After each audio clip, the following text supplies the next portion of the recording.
Most of you are probably too young to remember, but DOA was formed way back in 1968 in Salt Lake City, Utah, as an alternative to the big broadcast networks of the time, both commercial and public, I might add. It was started by two brothers, Dale and Orville Anderson, who as young men from a Presbyterian family were themselves alternatives to the majority of their peers in Salt Lake City, a town still trying to find its way into the modern world, but largely still operating as a Wild West museum.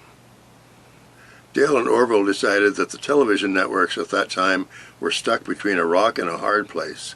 the rock being the news departments, and the hard place being the gratuitous and pandering comedy shows of the time.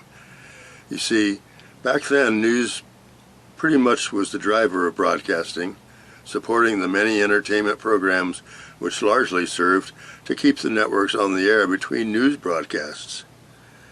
The comedy departments, for their part, were paying the bills for the fading Western shows which had been so important to late radio and early TV, as well as the adventure-come public servant worshipping shows that tried to keep a face of the cop on the corner, which had been America's self-image ever since World War II had ended in a windfall profit for the one-time isolationist nation. DOA was founded on the premise that a network could be much more than television, radio, or some combination thereof. So it has always been known simply as the DOA Network. While the Anderson boys were in their decrepit 20s when they started DOA, I was still a senior in high school, still in the prime of life at 17,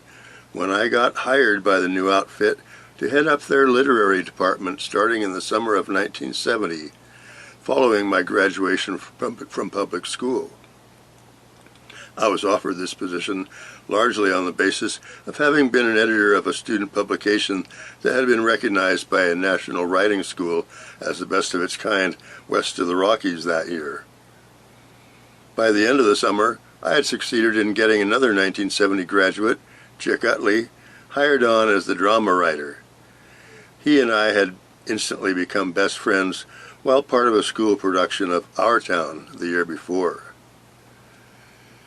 In 1972, Chick and I were both promoted to the positions of news editor and entertainment director respectively by Dale and Orville Anderson, who were prospering as the new bad boys of broadcasting, a job description for which they had little competition in the wonderful dollhouse world of Utah journalism. Thus, we were on board with them at just the right moment at which to launch ourselves and our new family, DOA, into the national limelight. Before long, about 3 weeks I think, we found ourselves sharing a desk in front of cameras as the co-anchors of the DOA Evening News Warp Out, as it was initially called, spoofing the ubiquitous news wrap-ups which were sprouting up at local stations all around the country. 2 years later, we met Nolan and Greg, newly known as Babylon Theater, when they were hired to do a parody of us and our by then infamous news program, which Walter Cronkite had unknowingly thrust to the top of the ratings when he used one of our opening stories as an example of what was being referred to sarcastically by most established news shows as the new hippie journalism. Little did we know that some 50 years or so later, these Babylon boys would save DOA from possible oblivion by buying the network from the Anderson family, which had had it dropped in their unprepared laps when Dale and Orville had died in a freak accident while attempting to climb Salt Lake Valley's Mount Olympus after having taken some LSD that had been in Dale's freezer since 1974.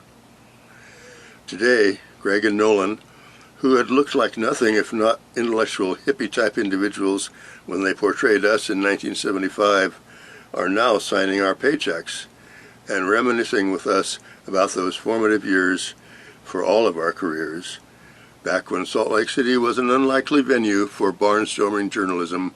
or drug-induced theater.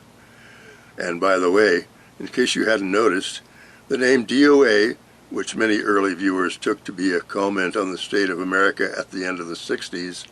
actually was formed from the initials of Dale and Orville Anderson,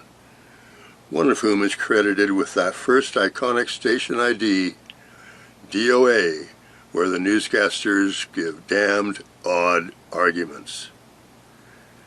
This is Babyl Snurr.